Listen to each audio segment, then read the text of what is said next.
Mes parents n'en avaient jamais entendu parler avant de réserver la maison. Moi, en revanche, j'avais déjà vu ces lieux, mais pas dans cette vie.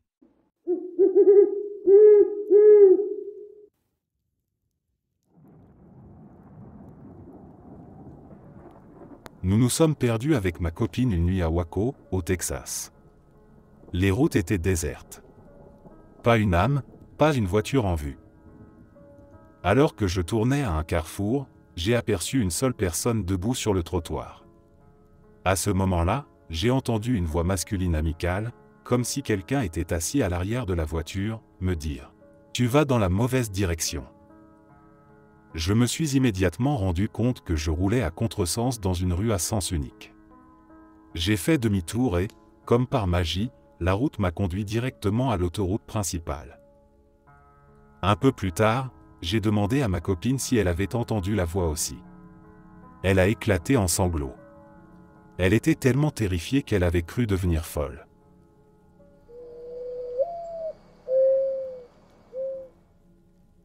Ma grand-mère avait été diagnostiquée avec la maladie d'Alzheimer quand j'étais adolescent. Après la mort de mon grand-père, son état n'a cessé d'empirer.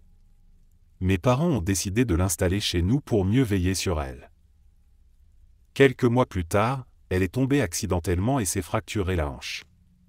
Mon père l'a immédiatement emmenée à l'hôpital, tandis que je restais à la maison avec ma mère. Ma grand-mère avait l'habitude de passer ses journées assise dans le même fauteuil, un grand fauteuil moelleux placé au centre du salon. Ce soir-là, après leur départ, je traversais le salon quand j'ai aperçu une silhouette sombre, un homme massif debout derrière le fauteuil. J'ai sursauté de peur et, à l'instant où j'ai détourné le regard, la silhouette avait disparu. Je me suis dit que ce n'était que mon imagination, alors j'ai balayé cette pensée et me suis précipité dans ma chambre.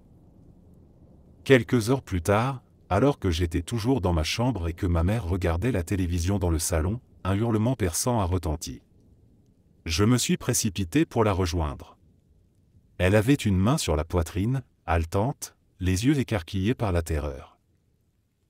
Je lui ai demandé ce qui s'était passé et elle m'a répondu, d'une voix tremblante. « J'aurais juré voir ton père debout derrière ce fauteuil. » Inutile de préciser que mon père et mon grand-père se ressemblaient de façon troublante.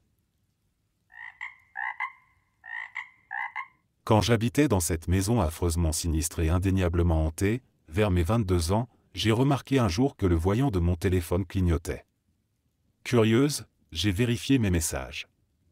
Une voix mécanique s'est fait entendre, énonçant avec son ton monocorde, « Vous avez un nouveau message de » avant de laisser place à un silence de 10 secondes. Aucun numéro n'a été récité.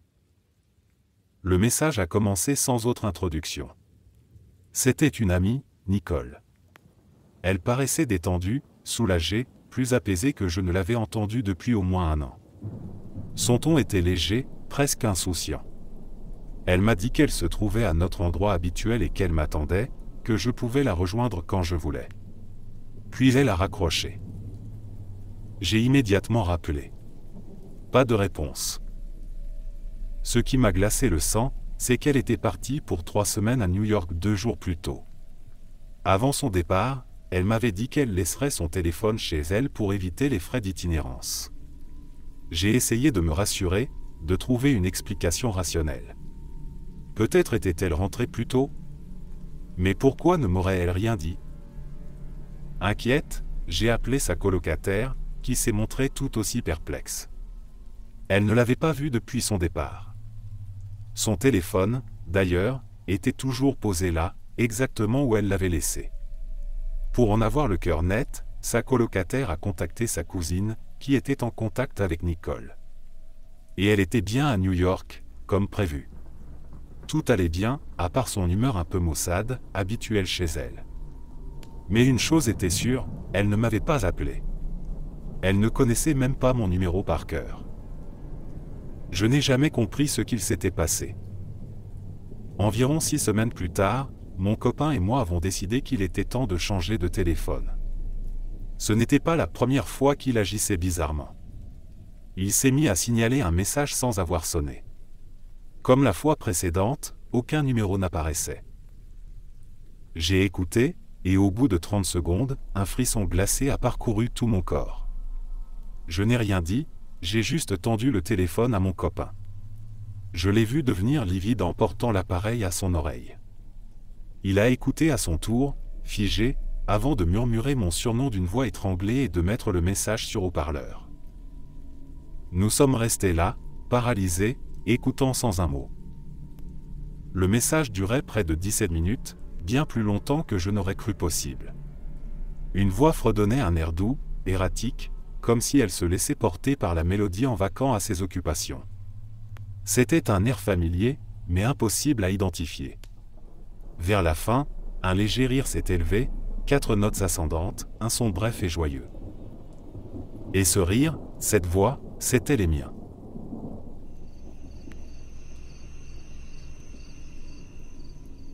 Quand j'ai commencé à travailler dans une nouvelle ville, ma meilleure amie faisait ses études dans la ville voisine. Une fois par semaine, nous avions notre rituel, nous retrouver au cinéma pour assister à l'avant-première surprise. C'était notre petit moment, une habitude réconfortante dans le tourbillon du quotidien. Ce soir-là, après le film, nous nous sommes dit au revoir comme d'habitude. J'ai regagné ma voiture, pressé de rentrer. À peine avais-je quitté le parking qu'une pensée m'a traversé l'esprit, surgissant de nulle part. Et si je rentrais par la route de campagne au lieu de prendre l'autoroute ?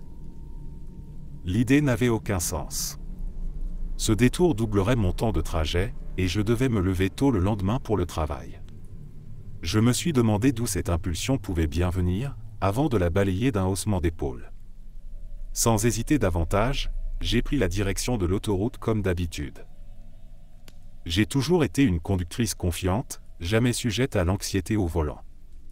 Pourtant, dès que j'ai pris la bretelle d'accès, une peur sourde s'est emparée de moi. C'était irrationnel, inexplicable, comme si mon corps tout entier protestait contre cette route. La circulation était fluide, rien d'inhabituel, mais je sentais un poids sur ma poitrine, un frisson glacé le long de ma colonne vertébrale. Bientôt, j'ai rejoint un camion roulant devant moi. Sur n'importe quelle autre journée, je l'aurais dépassé sans y penser. Mais cette nuit-là, je n'ai pas pu. Il représentait une forme de sécurité que je ne comprenais pas, un bouclier invisible entre moi et, quoi, exactement? Des pensées absurdes me traversaient l'esprit, des réflexions sur ces personnes qui croisent un conducteur à contresens sans avoir le temps de réagir. Sur ce qui leur passe par la tête au dernier instant. Je ne savais pas d'où me venaient ces idées, mais elles s'imposaient à moi avec une force troublante. Puis, juste avant mon échangeur, un véhicule a déboulé en sens inverse. Il a filé à toute vitesse, frôlant notre file. Si j'avais dépassé le camion ne serait-ce que quelques secondes plus tôt, je me serais retrouvé sur sa trajectoire. À ce jour, je n'ai aucune explication rationnelle à cette peur soudaine. Ce n'était pas la radio, je n'écoutais qu'un CD. Il n'y avait pas de musique ou d'annonce au cinéma, et à cette époque, les smartphones n'existaient même pas encore. Quelque chose m'a prévenu.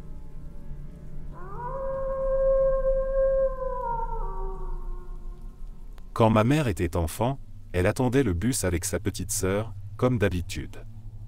Elle a toujours été quelqu'un de prudent, réfléchissant à 2 fois avant de prendre une décision. Mais ce jour-là, sans raison apparente, une envie irrésistible de chocolat l'a submergée. Ce n'était pas une simple envie passagère, mais une impulsion presque viscérale, comme si son corps exigeait qu'elle aille chercher une barre chocolatée sur le champ.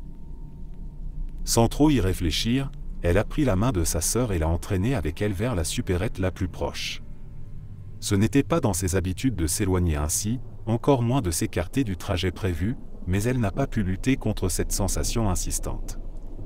En quelques minutes, elles étaient déjà en train de choisir leur sucrerie, distraites par les étagères bien remplies et l'excitation de cette petite transgression inhabituelle. Lorsqu'elles sont revenues vers l'arrêt de bus, quelque chose n'allait pas. Un attroupement s'était formé, des cris résonnaient dans l'air, et l'atmosphère était lourde, saturée d'un mélange de stupeur et d'horreur. Un bus venait de percuter l'abribus. Le conducteur avait perdu le contrôle, fauchant plusieurs personnes sur son passage. Là où elles auraient dû être, il ne restait que du verre brisé, des débris et des gens à terre. Si cette envie soudaine ne l'avait pas poussée à partir, elles auraient été là, au mauvais endroit, au pire moment.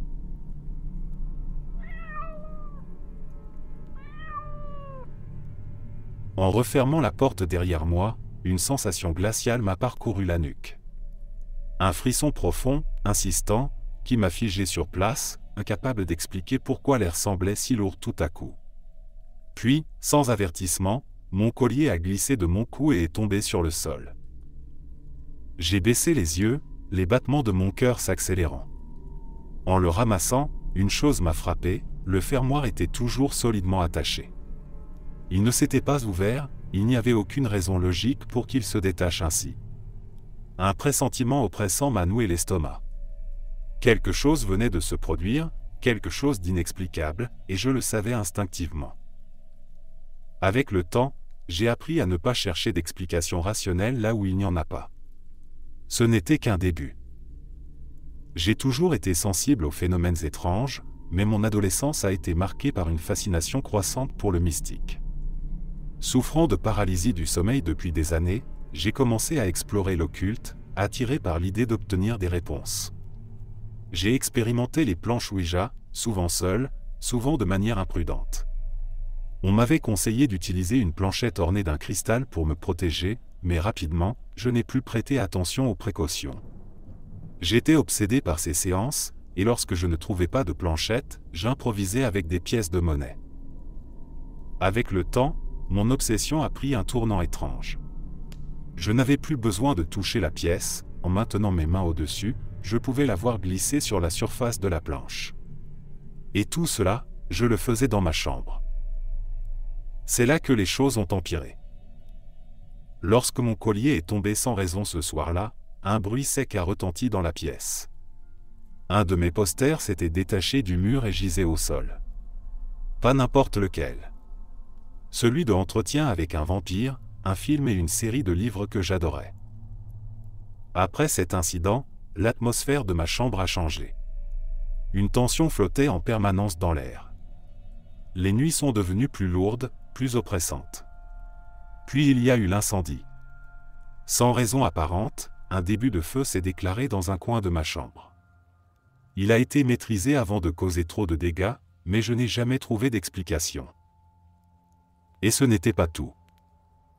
En réarrangeant ma chambre quelque temps plus tard, j'ai voulu décrocher un autre poster, collé au mur depuis mon emménagement. Derrière, quelque chose clochait. Une irrégularité. En y regardant de plus près, j'ai découvert un trou béant dans la paroi. Il faisait bien 15 cm de diamètre. Je savais pertinemment qu'il n'avait jamais été là avant. Pourtant, il était bien réel. C'est cette accumulation d'événements qui m'a convaincu que ma chambre n'avait plus rien d'ordinaire.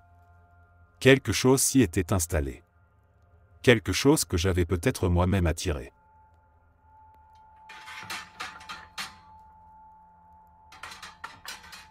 J'avais commandé une chaîne stéréo par correspondance, un modèle vraiment cool dont j'étais impatient de profiter. Mon frère aîné, qui vivait déjà de son côté, m'avait promis qu'il viendrait l'assembler une fois qu'elle serait arrivée. Avant même qu'elle ne soit expédiée, je lui avais déjà dit ce que je voulais entendre en premier, Heartbreaker de Led Zeppelin, rien d'autre. Un soir, en rentrant du travail, j'ai à peine eu le temps de tourner au coin de ma rue que j'ai entendu la chanson résonner à plein volume. Le son inondait les trottoirs, emplissant tout le quartier. J'étais encore à 2 pâtés de maison, mais il n'y avait aucun doute, ma stéréo était enfin là. Des années plus tard, après le décès de mon frère, j'ai décidé de sortir de ses cartons son propre système audio, un modèle haut de gamme qu'il n'avait jamais vraiment eu l'occasion d'utiliser. L'assemblage s'est révélé bien plus complexe que prévu, alors j'ai fini par embaucher un technicien pour s'en charger. 50 $, et il s'occuperait de tout. Pendant qu'il installait les câbles, je me suis mis à lui raconter l'histoire de ma vieille stéréo et de la chanson de Led Zeppelin. Il écoutait distraitement en branchant les derniers fils, hochant la tête tout en travaillant. Puis, à la toute dernière connexion, il a annoncé que tout était prêt. L'instant d'après, les enceintes Bose ont explosé de son. Heartbreaker. Le type s'est figé. Puis il a bondi comme si quelque chose l'avait brûlé. Sans un mot, il a attrapé ses affaires et s'est précipité hors de la maison. Pas un regard en arrière, pas d'au revoir.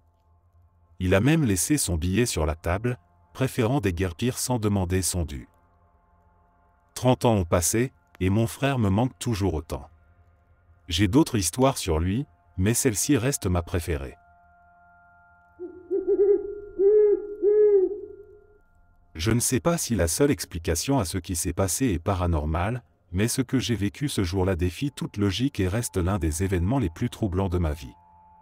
Ce n'était pas qu'un simple cauchemar récurrent, ni une impression fugace de déjà-vu.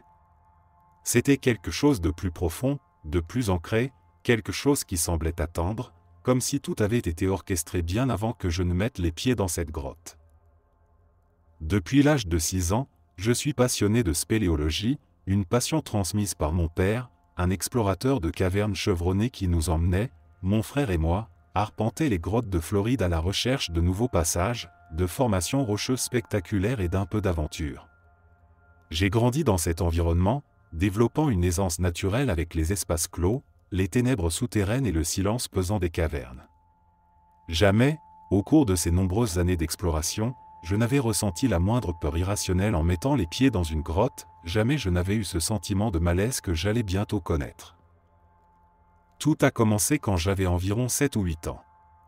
C'est à cette époque que j'ai commencé à faire un rêve, toujours le même, un rêve qui revenait plusieurs fois par an avec une précision déconcertante, au point où j'en venais à anticiper chaque détail dès que je me retrouvais plongé dedans.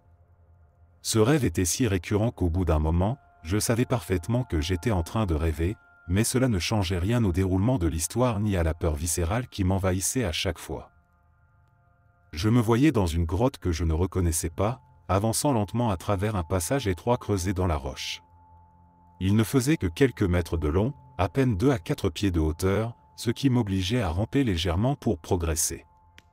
Tout au bout, il y avait toujours ce virage sur la gauche, et c'est à cet endroit précis que se trouvait une vieille pancarte rouge et blanche, une signalisation stop, brisée, cabossée, comme si quelqu'un en avait arraché le sommet avant de la jeter là sans raison apparente.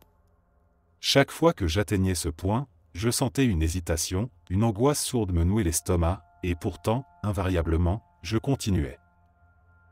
Dès que je franchissais ce virage, le couloir s'inclinait progressivement, devenant un tunnel descendant en spirale. L'espace s'élargissait rapidement, ouvrant sur une immense chambre verticale où le chemin en colimaçon se poursuivait vers le bas. C'est à cet instant que le rêve devenait plus flou, comme si quelque chose m'empêchait de voir clairement, mais malgré cela, certains détails restaient gravés dans ma mémoire à chaque réveil. Je distinguais des détritus accrochés aux parois rocheuses, des canettes rouillées, des bouts de plastique éparpillés. Plus bas, au fond du gouffre, le sol avait une étrange courbure, comme si la roche elle-même s'était affaissée sous quelque chose de trop lourd, trop ancien. Mais ce n'était pas cela qui me terrifiait. Au fond de cette chambre souterraine, il y avait des formes mouvantes, indistinctes, floues. Je n'ai jamais su dire s'il s'agissait d'animaux, de personnes ou de quelque chose d'autre, mais elles étaient là, immobiles, tapies dans l'ombre. Et au milieu d'elles, je voyais ma famille. Mon père, ma mère, mon frère. Chacun accompagné d'une de ces choses, retenu, torturé, incapable d'échapper à ce qui leur arrivait. Chaque fois, je voulais crier, bouger, leur venir en aide, mais j'étais paralysé, impuissant, condamné à assister à la scène sans pouvoir agir. Puis venait le moment où tout s'arrêtait. Comme si les choses là-bas, au fond du gouffre, prenaient soudainement conscience de ma présence. Je ne pouvais pas les voir distinctement, mais je sentais qu'elles se tournaient vers moi, qu'elles me regardaient. Et à ce moment précis, je me réveillais brusquement. Pas d'un réveil progressif comme après un rêve normal, pas d'un sursaut paniqué comme après un cauchemar habituel. Quelque chose me repoussait hors du rêve, comme si ma présence dérangeait, comme si je n'avais jamais dû voir ce que j'avais vu. Ce rêve a continué de me hanter pendant des années, revenant inlassablement, plusieurs fois par an, jusqu'à mes 15 ans. Et puis, un jour, mon père a décidé de nous emmener explorer une nouvelle grotte dont nous n'avions jamais entendu parler auparavant. Elle s'appelait Dog Drop, un nom sinistre hérité d'une sombre histoire locale, selon laquelle un chien ou un coyote y avait été retrouvé mort après une chute. L'entrée était impressionnante, une descente verticale d'une dizaine de mètres, nécessitant un rappel pour accéder au sol. Mon frère et moi sommes descendus en premier, mon père restant en haut pour surveiller notre progression. Dès que mes pieds ont touché le sol de la grotte, une sensation étrange m'a envahi, un malaise diffus, comme un avertissement lointain que je n'arrivais pas à comprendre. Et puis, mon regard s'est posé sur un trou dans le sol. À cet instant précis, tout mon corps s'est crispé, pris d'un vertige soudain et d'une nausée inexplicable. Un sentiment oppressant de déjà-vu s'est abattu sur moi avec une intensité que je n'avais jamais ressentie auparavant. Je savais ce qui m'attendait en bas. Je l'avais déjà vu. Incapable de résister, j'ai suivi mon frère à l'intérieur. Et en avançant de quelques mètres, j'ai vu ce que je redoutais sans même le savoir. Le même couloir. Le même virage. Les mêmes murs. Les mêmes bouteilles abandonnées exactement au même endroit. Une terreur viscérale m'a submergé. Ce n'était plus un rêve. C'était réel. J'ai eu l'impression qu'un regard invisible s'était posé sur moi, qu'une présence ancienne et silencieuse venait de me reconnaître, et à cet instant, j'ai su qu'il fallait partir. J'ai dû émettre un son involontaire parce que mon frère s'est retourné et m'a demandé ce qui n'allait pas.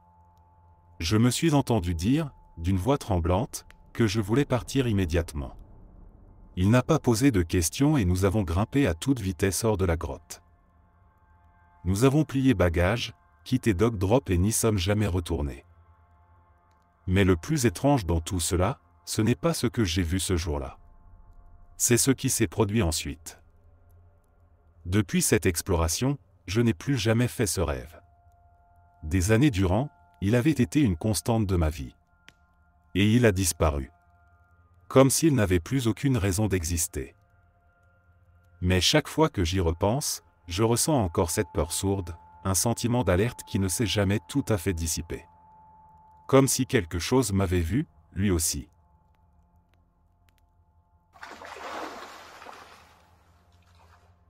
Quelques années auparavant, la veille de mon anniversaire, j'ai fait un rêve étrange, un de ceux qui laissent une impression persistante même après le réveil. J'étais dans la cuisine de ma mère, mais l'espace était différent. Il n'y avait plus de murs, juste une étendue obscure tout autour. L'atmosphère était lourde, irréelle, comme un lieu suspendu entre deux mondes. Je me suis approché d'elle et, sans vraiment savoir pourquoi, j'ai posé une question qui m'a surpris moi-même. Alors, comment est-il mort? Elle a répondu simplement, d'un ton neutre, presque mécanique. Il s'est réveillé mort. C'est à ce moment-là que je me suis réveillé, en sursaut. Mon téléphone affichait 4h30 du matin. J'ai noté ce rêve dans mon journal, un carnet que je tenais à l'époque pour tenter de provoquer des rêves lucides, sans grand succès. D'ailleurs, mon premier rêve lucide n'est arrivé que récemment, et totalement par accident. Quelques heures plus tard, alors que le soleil était déjà levé, mon frère m'a appelé en larmes. Mon oncle était mort. Son épouse, ma tantesse, s'était réveillée aux alentours de 6 heures pour le tirer du lit comme chaque matin, mais elle l'avait trouvé froid, le visage bleui, étouffé dans son sommeil. Il n'avait aucun problème de santé connu, aucune maladie qui aurait pu alerter sa famille. Personne n'aurait pu prévoir un tel drame. Même l'autopsie n'a rien révélé de concluant. Pas de troubles médicaux évidents, rien d'anormal au niveau neurologique ou toxique. Aucune raison compréhensible pour expliquer pourquoi, cette nuit-là, il avait vomi en dormant et n'avait pas réussi à se réveiller. D'après les médecins légistes, il était probablement décédé 1 à 2 heures avant que ma tante ne tente de le réveiller. Aux alentours de 4h30. L'heure exacte où j'avais émergé de mon rêve, hanté par ces mots, il s'est réveillé mort.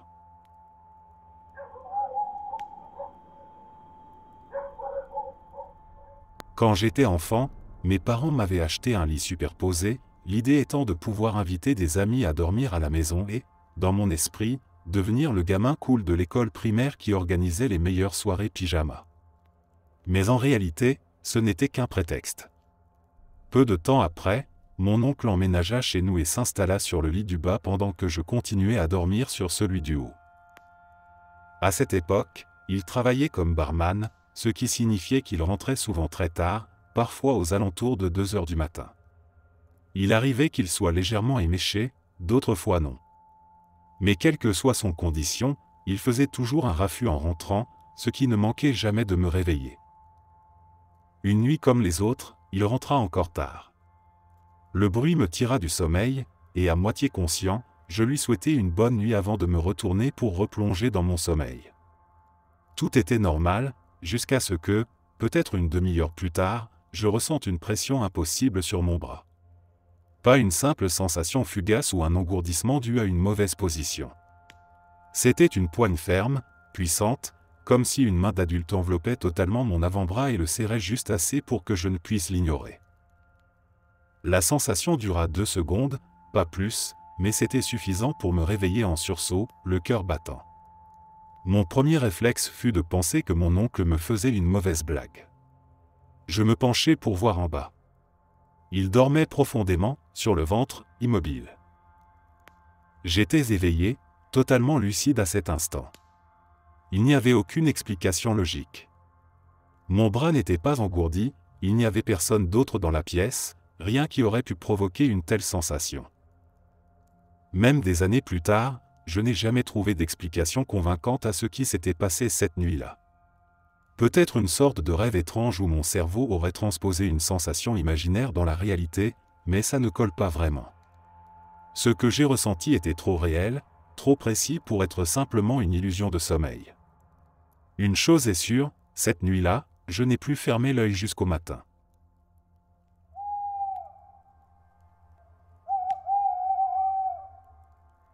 J'avais 13 ou 14 ans à l'époque, et ce soir-là, j'étais seul à la maison en attendant le retour de mes parents après le travail. Comme d'habitude, je m'étais installé dans ma chambre, absorbé par une émission à la télévision, profitant du calme de la maison vide. Tout était parfaitement normal, jusqu'à ce que j'entende un léger bruissement provenant de la cuisine. Ce n'était pas un bruit fort ni alarmant en soi, mais suffisamment distinct pour attirer mon attention. J'ai coupé le son du téléviseur et tendu l'oreille. Le bruit venait des stores de la porte-fenêtre qui donnait sur le patio. J'ai hésité un instant, puis je me suis levé pour aller voir. Lorsque je suis arrivé dans la cuisine, j'ai juste eu le temps d'apercevoir les stores finir de bouger, comme si quelqu'un ou quelque chose venait de les toucher. Un frisson m'a parcouru, mais j'ai immédiatement cherché une explication rationnelle. Peut-être une légère brise provenant d'un courant d'air, même si toutes les fenêtres étaient fermées et que le chauffage tournait. J'ai secoué la tête, essayant de ne pas trop y penser, et j'ai rebroussé chemin vers ma chambre. Je venais à peine de tourner les talons quand un bruit sec a résonné derrière moi, un bruit net et distinct. Le genre de son qui ne laisse aucun doute, quelque chose venait de tomber. Mon cœur s'est emballé. L'idée qu'il puisse y avoir quelqu'un dans la maison m'a traversé l'esprit, et pendant une fraction de seconde, j'ai envisagé toutes les possibilités. J'avais été dans la cuisine il y a quelques secondes à peine, il n'y avait rien ni personne. Et pourtant, quelque chose venait clairement de bouger. Les muscles tendus, la respiration courte, j'ai avancé lentement jusqu'à la porte de ma chambre et j'ai jeté un coup d'œil à l'intérieur. Sur ma commode, mon regard s'est immédiatement posé sur ma figurine de joueur de baseball, une statuette en plastique avec une base parfaitement plate, qui venait de basculer et gisait sur le côté. Ce n'était pas un objet bancal, pas une babiole instable qu'un simple coup de vent aurait pu faire tomber. Il était tombé tout seul. À cet instant, la peur a pris le dessus sur tout raisonnement logique. Sans réfléchir davantage, j'ai dévalé les escaliers à toute vitesse, allumé la télévision dans le salon et mis le volume au maximum. Le bruit de l'écran remplit l'espace, couvrant tout autre son possible. Je me suis recroquevillé sur le canapé, le regard fixé sur l'écran sans vraiment voir ce qui passait. J'ai attendu comme ça, figé, le cœur battant, incapable de bouger, jusqu'à ce que j'entende enfin la porte d'entrée s'ouvrir et mes parents rentrer. Ce soir-là, je n'ai rien dit. Je n'avais aucune explication à ce qui s'était passé, et au fond de moi, je ne voulais pas en chercher. Ce qui me perturbe encore aujourd'hui, c'est que, après cet événement, plus rien d'étrange n'est jamais arrivé dans cette maison. Comme si c'était un moment unique, un avertissement silencieux, une présence qui s'était manifestée juste une fois, puis plus jamais.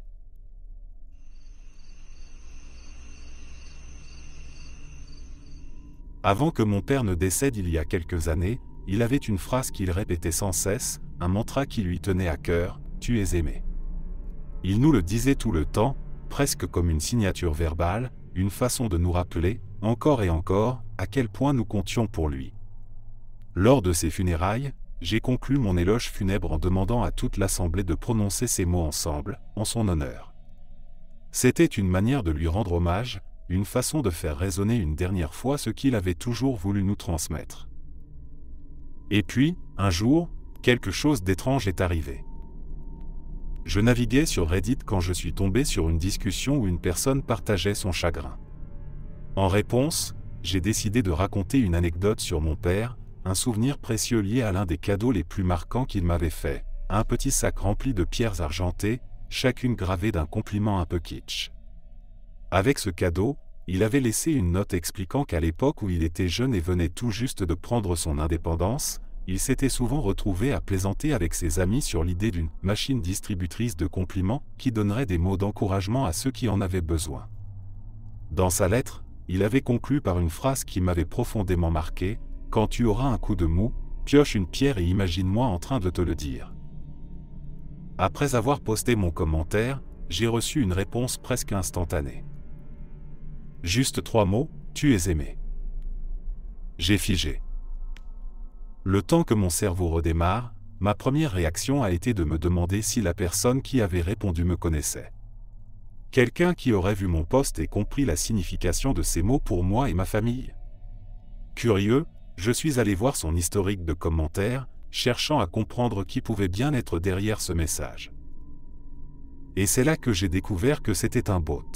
Un simple programme automatisé, conçu pour parcourir Reddit en sélectionnant un commentaire au hasard parmi des millions chaque seconde, et y répondre avec une phrase elle aussi choisie aléatoirement parmi une liste de compliments. Sur des millions de commentaires possibles à travers la plateforme. Sur une infinité de phrases qu'il aurait pu générer. Ce bot a choisi mon message, mon histoire sur mon père et ses compliments, et il a répondu avec les 3 mots exacts qui définissaient le mieux sa mémoire et ce qu'il répétait sans cesse. J'en ai eu des frissons. Les probabilités que cela arrive sont si infimes que ça en devient presque absurde. Ce n'était qu'un simple bot, un script sans conscience, fonctionnant sur des règles aléatoires, et pourtant, l'alignement parfait de ces éléments ce jour-là m'a laissé la certitude, au fond de moi, que ce n'était pas un hasard. C'était comme si mon père, quelque part, avait trouvé un moyen d'utiliser un simple programme pour me faire un signe, pour me dire, à sa manière, « Je suis encore là ». Ma mère était une femme incroyablement active et en pleine santé. Rien, absolument rien, ne laissait présager ce qui allait arriver. Une nuit, j'ai fait un rêve étrange, d'une intensité inhabituelle. Nous étions dans un hôpital, entourés de médecins en blouse blanche. L'atmosphère était oppressante, presque étouffante. Le son était assourdi, comme filtré par un voile épais, mais je voyais leurs gestes, leurs expressions graves. Ils pointaient tous vers la gorge de ma mère, insistant sur quelque chose que je ne comprenais pas vraiment. Ce rêve m'a hanté dès mon réveil. Il était trop précis, trop réel pour être ignoré. Sans perdre une minute, j'ai envoyé un message à ma mère, lui demandant d'aller voir un médecin. Elle a ri, trouvant ça absurde, une simple coïncidence, une inquiétude infondée née d'un rêve. 8 mois ont passé. Elle a fini par consulter, mais seulement pour un simple rhume qui ne disparaissait pas. Un rhume anodin, du moins en apparence. Les examens ont révélé la vérité que je redoutais sans même le savoir, un cancer agressif de la thyroïde. En l'espace d'1 mois, elle était partie. Parfois, je relis ce message que je lui ai envoyé ce matin-là. Je me demande ce qui se serait passé si j'avais insisté, si j'avais trouvé les mots pour la convaincre, si j'avais été plus persistant. Mais il est trop tard pour refaire l'histoire. Seule demeure cette sensation persistante que, d'une manière ou d'une autre, j'avais su avant tout le monde.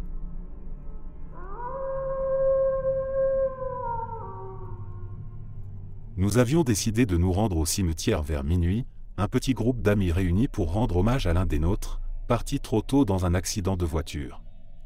Autour de sa tombe, nous évoquions des souvenirs, partageant des anecdotes qui nous faisaient tantôt sourire, tantôt soupirer.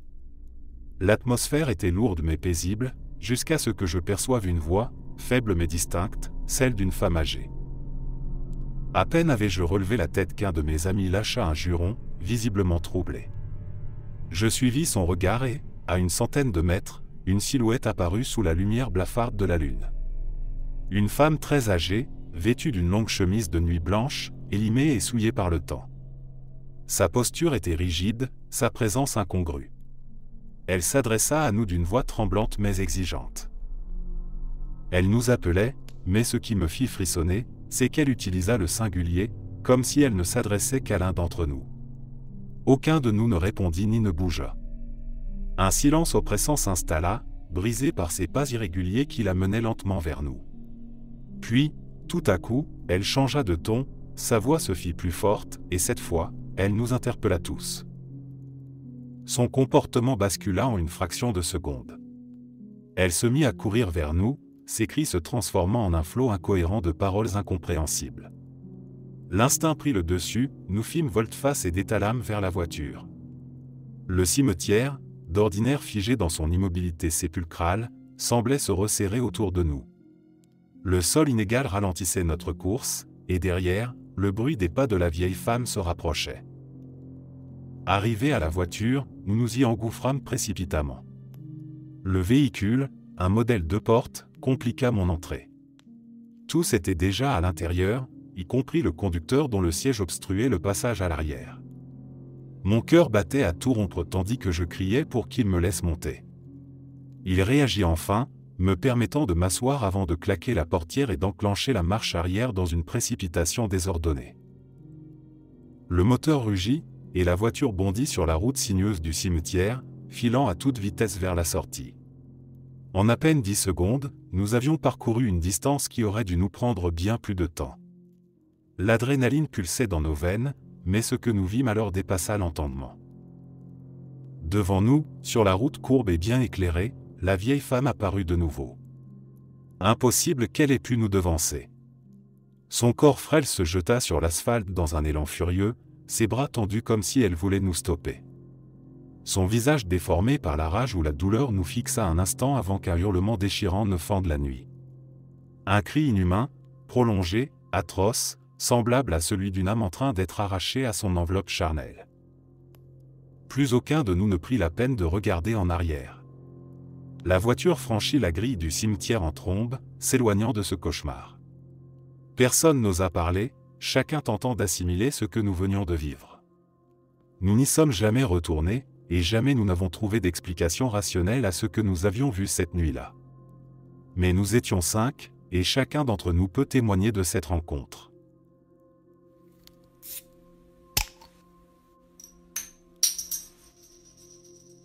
Mon père travaillait autrefois à la bibliothèque locale. Souvent, il restait tard le soir pour terminer son travail, seul dans le bâtiment déserté par le personnel et les visiteurs. Il me racontait parfois qu'après la fermeture, alors qu'il était le seul présent, il entendait des bruits forts venant de l'étage. Des chocs sourds, comme si quelque chose de massif s'effondrait.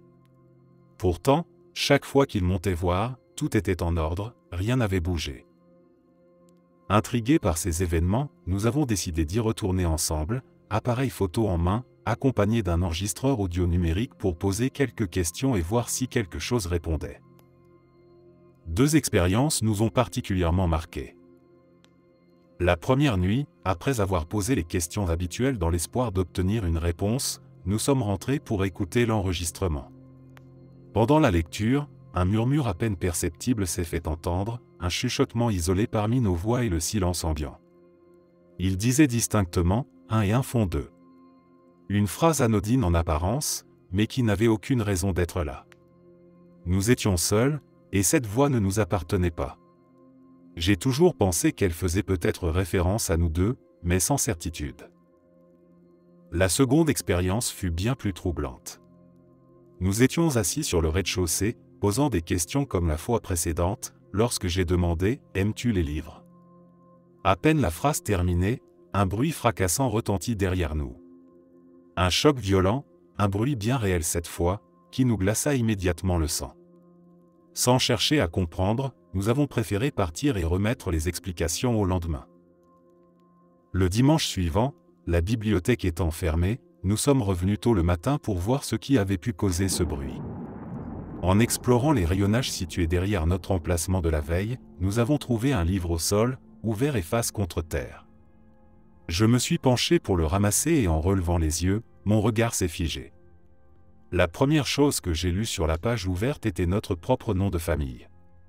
Juste en dessous, un autre mot se détachait du reste, meurtre.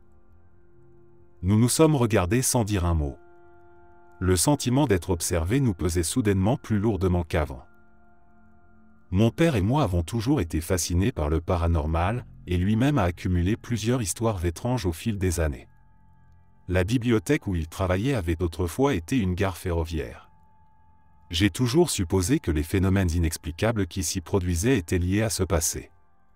Peut-être qu'une présence hantait encore les lieux, errant entre les étagères, répondant aux questions de ceux qui osaient l'interroger.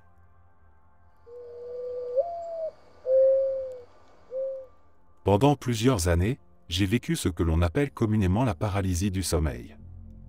La première fois fut sans doute la plus terrifiante. C'était le jour de Noël, en plein après-midi, et je faisais une simple sieste. Rien d'anormal, jusqu'à ce que cette sensation caractéristique s'empare de moi, un bourdonnement intense, presque douloureux, résonnait dans ma tête, accompagné d'un sentiment de terreur absolue. Une présence malsaine semblait m'envahir, comme si une force invisible se jetait sur moi. J'ai ouvert les yeux, du moins j'en avais l'impression, mais mon corps refusait de bouger. Paralysé, incapable d'appeler à l'aide, je ressentis alors quelque chose d'encore plus effrayant, une pression sur mes pieds, comme si des mains invisibles s'y agrippaient. Lentement, méthodiquement, cette chose rampait le long de mon corps, m'écrasant sous une vague d'angoisse indescriptible. L'oppression était insoutenable. Dans un ultime effort, j'ai lutté de toutes mes forces pour briser cette emprise et, soudain, tout s'est dissipé. J'étais seul. Les années qui suivirent, ces épisodes se répétèrent régulièrement. À chaque fois, la même sensation d'être pris au piège, la même présence oppressante qui se manifestait dans l'obscurité de mon sommeil. À force, l'horreur céda sa place à une sorte d'habitude macabre. J'avais fini par apprendre que ce phénomène portait un nom, que d'autres l'avaient vécu. Quelqu'un me conseilla même d'arrêter de résister, de me laisser aller au lieu de combattre l'expérience. Un jour, j'ai décidé d'essayer. J'étais allongé dans mon lit au sous-sol, profitant d'un moment de repos. Mon frère se trouvait dans la pièce voisine, absorbé dans un film ou un jeu vidéo. Comme toujours, le bourdonnement revint, et avec lui cette paralysie implacable. Cette fois-ci, au lieu de paniquer, j'ai choisi de lâcher prise. Dès l'instant où j'ai abandonné toute résistance, quelque chose d'étrange s'est produit. Mon corps s'est mis à bouger seul. Je me redressais lentement, et mon bras s'élevait dans les airs, comme guidé par une force extérieure. Mais ce qui m'a véritablement glacé, c'est la pensée qui m'a traversé l'esprit à cet instant précis. Elle n'était pas vague ni floue, elle était claire, brutale, impérieuse. Je devais tuer mon frère. Ce n'était pas une réflexion détachée ni un fantasme macabre. C'était une certitude. Un ordre qui s'imposait à moi comme une vérité absolue. L'horreur de cette idée me frappa de plein fouet. Dans un sursaut de lucidité, je me suis débattu de toutes mes forces contre cette emprise invisible, repoussant désespérément cette influence malveillante. Après une lutte qui me sembla interminable, j'ai enfin réussi à m'éveiller, le souffle court, tremblant. Jamais plus je n'ai essayé de céder à cette expérience. Depuis, ces épisodes sont devenus plus rares, mais ils ne disparaissent jamais totalement. Une fois par an, peut-être un peu plus, cette présence refait surface, tapie dans l'ombre, attendant le moment propice pour me plonger à nouveau dans ce cauchemar éveillé.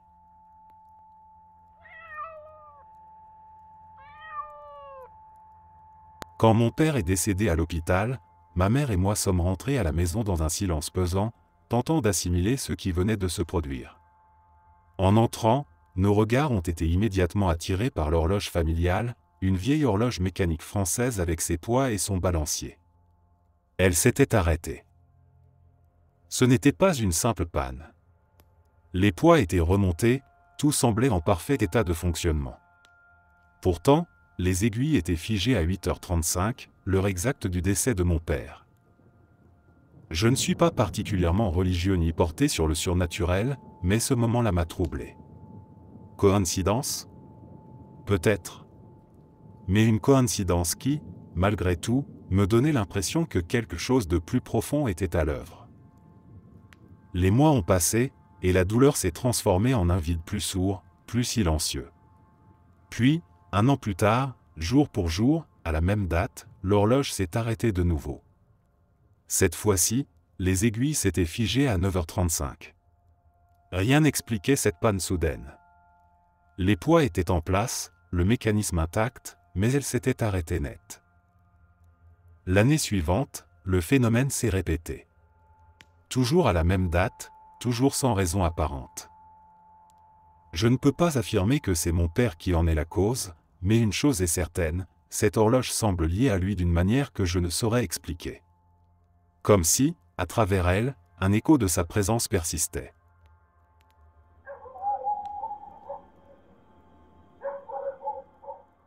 Lorsque j'avais 10 ans, mon arrière-grand-père est décédé.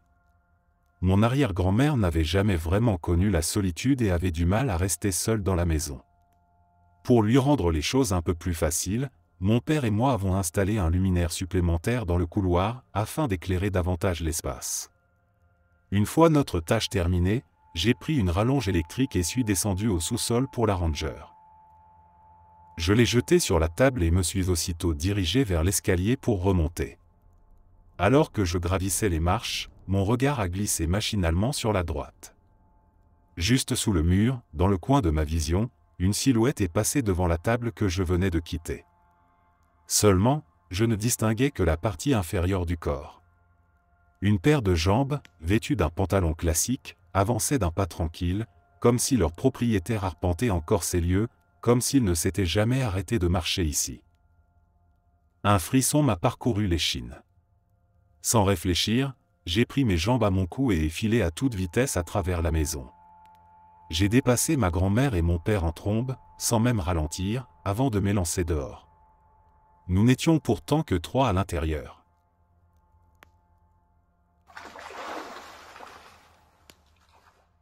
J'ai grandi dans une maison hantée, ce qui signifiait que des choses étranges se produisaient constamment. La plupart du temps, il s'agissait de petits événements troublants mais faciles à ignorer. Rien d'assez terrifiant pour justifier un déménagement. Pourtant, il y avait une chose qui dépassait tout le reste. Un phénomène qui survenait environ 1 fois par semaine et qui, même avec le temps, ne perdait rien de son intensité. Depuis notre salon, on avait une vue dégagée sur le couloir menant à ma chambre. Ce couloir était toujours un peu sombre, mais en y regardant bien, on distinguait les contours des portes, les cadres accrochés au mur, les détails habituels qui faisaient partie du décor. Mais quand le noir arrivait, tout changeait.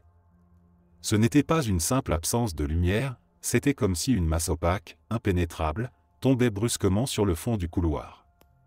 À mi-chemin, tout disparaissait. Au-delà, c'était un vide absolu, un mur de ténèbres insondables. Ce phénomène ne venait jamais seul. Dès qu'il apparaissait, une sensation désagréable se répandait dans la maison, une oppression sourde, une certitude inexplicable que quelque chose nous observait. Nos 3 chiens réagissaient instantanément. Ils se tournaient tous vers le couloir, figés, leurs oreilles plaquées en arrière.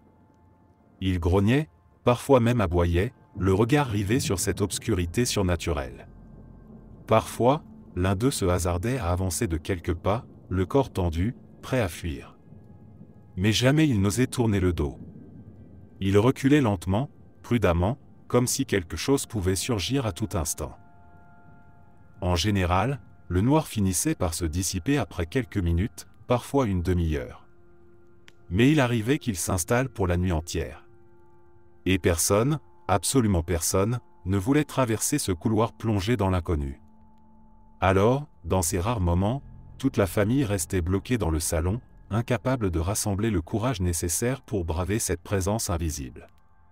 Ce n'était pas la panique qui nous retenait, pas vraiment. C'était une prudence instinctive, une sensation indéfinissable qu'il valait mieux attendre. Alors, on restait là, devant la télévision, feignant l'indifférence, et la fatigue finissait par nous emporter. Nous aurions pu allumer toutes les lumières et courir jusqu'à nos chambres.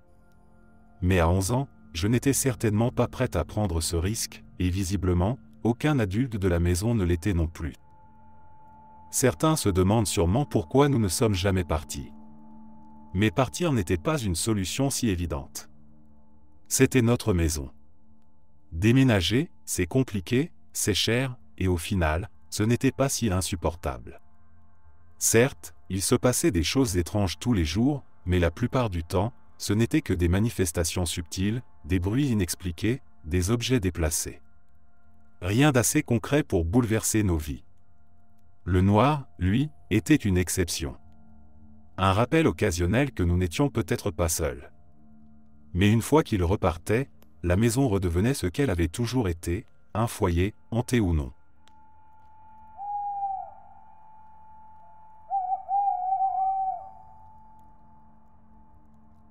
Au lycée, mes amis et moi avions monté un club de chasseurs de paranormal.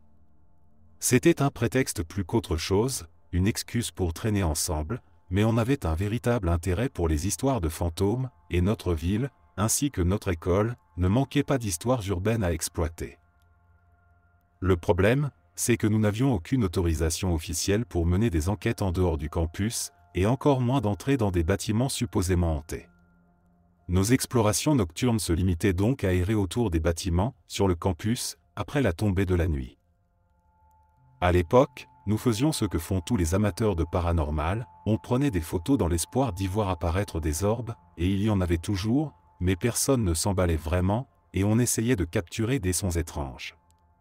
Un soir, nous avons mis la main sur un magnétophone à cassette et avons décidé d'organiser une séance d'enregistrement plus formelle. Nous nous sommes assis en cercle et avons récité une salutation générique, adressée à tout ce qui pourrait être présent. Ensuite, nous avons expliqué à voix haute notre intention, nous allions laisser l'enregistreur tourner pendant 2 minutes et rester complètement silencieux. C'était un vendredi soir. Une fois l'enregistrement terminé, nous avons rangé le matériel et sommes rentrés chez nous, impatients mais sans attente particulière.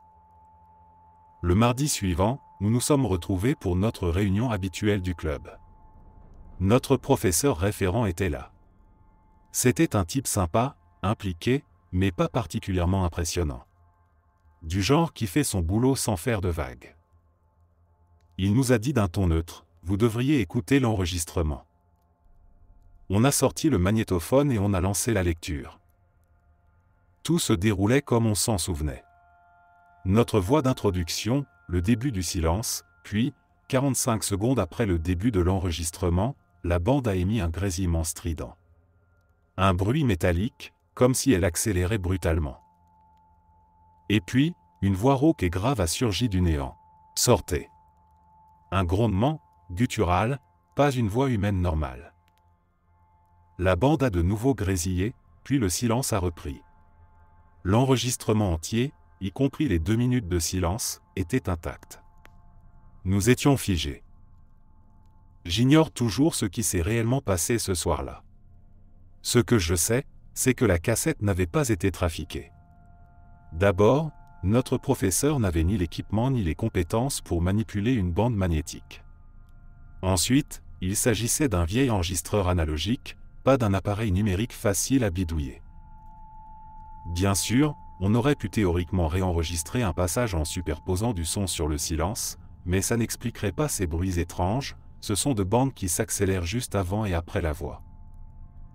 À partir de ce jour-là, notre club a continué ses activités, mais quelque chose avait changé. On plaisantait moins sur le sujet, et l'excitation naïve avait laissé place à un malaise difficile à ignorer. Quand j'avais 13 ans, j'ai passé la nuit chez une amie. Nous étions installés dans le salon avec sa grande sœur et une autre copine, plongés dans le visionnage de Shining. L'ambiance était lourde, le film jouait sur nos nerfs, et c'est peut-être pour ça que, dans mon champ de vision, une silhouette noire m'a semblé passer. Au début, j'ai cru à un effet d'optique, mais en tournant la tête, j'ai vu distinctement une forme humaine, entièrement noire, qui avançait à travers la pièce. L'allure masculine, les épaules larges, et ce détail qui m'a glacé, un chapeau de cow-boy. Il marchait d'un pas tranquille, se déplaçant d'un côté à l'autre de la maison, sans bruit, sans hésitation. J'ai retenu mon souffle, incapable de détacher mes yeux de cette apparition. Pourtant, je n'ai rien dit. Peut-être l'effet du film, peut-être mon imagination. Plus tard dans la soirée, la grande sœur de mon ami et les autres ont décidé de partir dormir ailleurs, nous laissant seuls dans la maison. Ses parents étaient absents, et il ne restait donc que nous deux. En pleine nuit, un bruit brutal m'a tiré du sommeil. Des pas lourds montaient l'escalier, des pas appuyés, comme si quelqu'un gravissait chaque marche avec force. Nous avons d'abord pensé que sa sœur était rentrée et avait filé se coucher. Mais en allant vérifier, nous avons trouvé la maison vide. Quelques minutes ont passé dans un silence tendu, puis à nouveau, ces pas dans l'escalier. Toujours ce même rythme, pesant, résonnant dans l'obscurité. Et puis, un bruit plus violent encore. Un coup assourdissant contre le mur. Mais pas un mur intérieur. Celui qui donnait sur l'extérieur. Et nous étions au 2e étage. J'ai à peine eu le temps d'ouvrir la bouche que mon ami m'a fixé droit dans les yeux. Son visage était livide, et sa voix à peine un murmure. « Tu as vu l'homme, tout à l'heure » À cet instant, plus aucun doute. Elle l'avait vu aussi. Nous avons enfoncé nos têtes sous les couvertures, terrifiés, et n'en sommes pas sortis avant que la lumière du matin ne filtre à travers les rideaux. Ce n'était ni la première ni la dernière fois que j'étais témoin de choses inexplicables. La maison de mon père, lorsque j'étais enfant, baignait dans une atmosphère pesante. Si l'on croit aux esprits, alors elle était hantée. Un homme en uniforme militaire apparaissait parfois dans le couloir menant à la chambre de mon frère. Le système d'alarme sonnait sans raison, comme si quelqu'un ouvrait et refermait sans cesse une porte. Une fois, un plat décoratif s'est décroché de l'étagère et a traversé la pièce pour venir frapper un miroir de l'autre côté. Je ne cherche plus d'explication rationnelle. Je sais simplement ce que j'ai vu.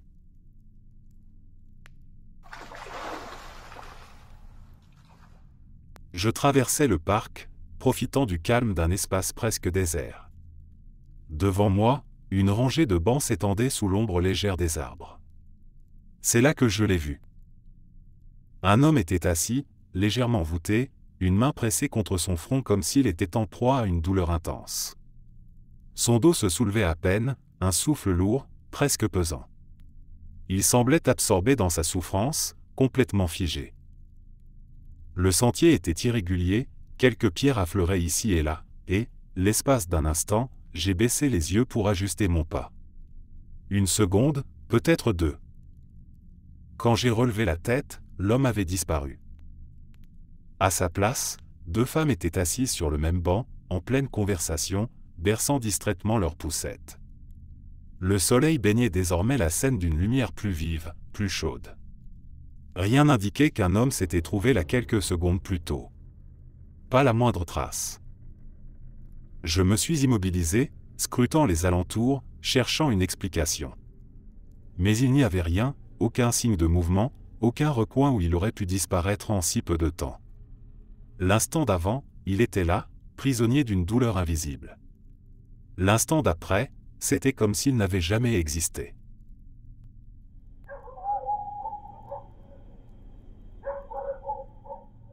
Lorsque j'étais enceinte de mon 2e fils, j'ai fait un rêve d'une intensité troublante. Dans ce cauchemar, je pénétrais dans la chambre de mon aîné et le trouvais sans vie. En le prenant dans mes bras, j'en ressentais le poids, la froideur, une rigidité qui me glaçait d'effroi. Je hurlais, appelais à l'aide, mais chaque fois que je me précipitais vers la porte, je me retrouvais à nouveau dans la chambre, enfermé dans une boucle infernale. Je savais que je rêvais, je sentais que quelque chose clochait, mais impossible de me réveiller. Puis, une voix claire, presque autoritaire, a brisé le cauchemar. Elle a prononcé un nom, quelque chose qui ressemblait à mordiste, et a ajouté fermement « Il va bien. Réveille-toi ». Aussitôt, mes yeux se sont ouverts et, debout dans l'encadrement de ma porte, se tenait un vieil homme. Il m'a regardé, a hoché la tête, puis s'est éloigné. Encore en larmes, le cœur battant à tout rompre, j'ai bondi hors du lit et parcouru la maison, allumant toutes les lumières sur mon passage, cherchant cet homme. Ma première pensée a été pour mon oncle, qui vivait à l'étage, mais la porte de ma chambre était toujours verrouillée. J'ai alors réalisé que ce visage m'était familier. Il avait toujours été là, dans mes rêves d'enfant, en retrait, silencieux, sans jamais attirer mon attention. Jusqu'à cette nuit-là. Secoué, j'ai vérifié que mon fils allait bien et l'ai ramené dans mon lit, incapable de le laisser seul. Quelques jours plus tard, en triant de vieilles photos avec ma mère, nous sommes tombés sur un cliché d'une grande tablée familiale. Parmi les visages, j'ai reconnu sa mère biologique, ma grande-tante, mon arrière-grand-mère, et lui. Assis juste à côté de mon arrière-grand-mère, vêtu de la même chemise en flanelle, des stylos dépassant de sa poche, avec cette calvitie caractéristique. Sans réfléchir, je l'ai montré du doigt. Ma mère a écarquillé les yeux. C'était son grand-père, celui qu'il adorait et ne s'en était jamais caché. Il était mort alors qu'elle n'était encore qu'une enfant. Je lui ai raconté tout ce que j'avais vécu, cette présence qui m'avait accompagné en silence durant des années, cette voix qui, pour la première fois, m'avait sorti de mon cauchemar. Il n'existait aucun moyen pour que j'aie déjà vu une photo de lui. Jamais je ne l'avais rencontré, et pourtant, il était là, dans mes souvenirs les plus enfouis. J'ai vécu tant d'expériences étranges au fil des ans que je devrais peut-être en faire un recueil. D'ailleurs, demain, je vais purifier la maison de ma tante. Son fils entend des rires la nuit, et sa chambre est glaciale en permanence. Dès mon premier pas dans cette maison, j'ai ressenti un malaise diffus, surtout dans cette partie de l'habitation. Je sais que quelque chose s'y cache.